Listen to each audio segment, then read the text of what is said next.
முதலமைச்சர் தலைமையில் அமைந்துள்ள அரசுக்கு மாண்புமிகு முதலமைச்சர் கொண்டு வந்த நம்பிக்கை தீர்மானத்திற்கு அனைத்து இந்திய அண்ணா திராவிட முன்னேற்ற கழகம் ஆதரவு. உட்காருங்க எல்லாரும்.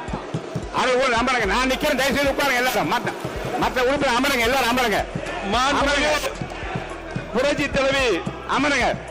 அம்மா அவர்கள் மக்கள் நல திட்டங்களை செயல்படுத்தினார்கள். மாண்புமிகு அம்மா அரசின் கொண்டு வந்த திட்டங்களை மாண்புமிகு முதலமைச்சர் அவர்கள் செயல்படுத்த வேண்டும்.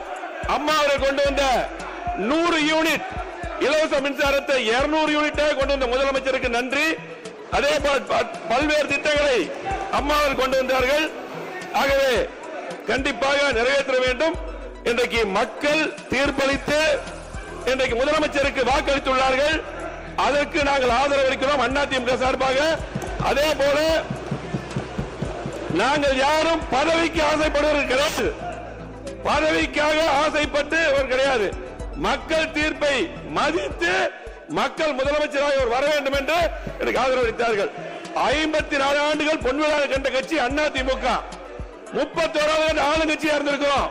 திமுகவை எதிர்த்து தான் நாங்கள் அரசியல் பண்ணியிருக்கிறோம். அந்த அடிப்படையில் இன்னைக்கு பாத்தீங்கன்னா முதலமைச்சருக்கு இன்றைக்கு மக்கள் வாய்ப்பளித்திருக்காங்க, ஆதரவு அளித்திருக்காங்க. பெரும்பான்மையா ஆதரவு நாங்கள் மதிப்பளித்து இன்றைக்கு அதிமுக அவர்கள் முதலமைச்சர் கொண்ட தீர்மானத்தை ஆதரவளித்து அமர்கிறேன். நன்றி, வணக்கம்.